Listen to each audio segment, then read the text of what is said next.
Surnommé par certains auteurs le Michel-Ange de France, Pierre Puget est l'archétype provençal du génie aux multiples talents.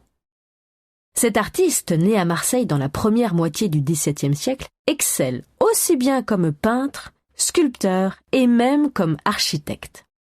Si ses nombreux séjours en Italie lui permettent d'apprendre auprès des grands maîtres baroques, dont Pierre de Cortone, il reste très attaché à sa ville natale, qu'il honore de nombreuses réalisations, dont l'architecture de la Vieille Charité est sûrement la plus connue.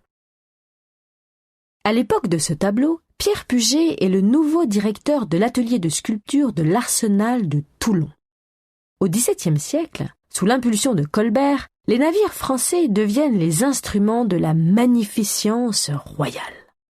Les ateliers des arsenaux s'ouvrent alors aux artistes de renom pour orner les vaisseaux de décors peints et sculptés à la gloire du roi Soleil. Pierre Puget est ainsi appelé depuis Gênes pour mettre au profit de la France son talent de sculpteur. Il ne délaisse pas pour autant la pratique de la peinture, qu'il apprécie, et lui permet de vivre lorsque l'activité navale se réduit. Cet autoportrait présente un homme d'une 50aine d'années à l'air presque mélancolique. Le regard semble le sujet principal de cette œuvre tant il est central et élément unique de focalisation. Il présente d'ailleurs un trait particulier de physionomie. L'un des yeux est trop ouvert avec l'iris dilaté et déporté, alors que l'autre est plus étroit. Il s'agit d'une sorte de strabisme que la position légèrement penchée de la tête pour rétablir la vision caractérise.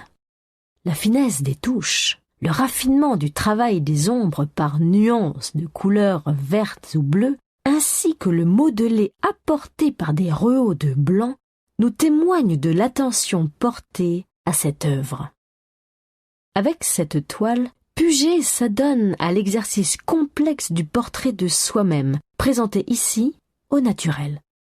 Le cadrage resserré et le fond uni annulent tout effet d'artifice ou de décorum qui viendrait troubler le spectateur de cette observation sereine, voire introspective de l'artiste.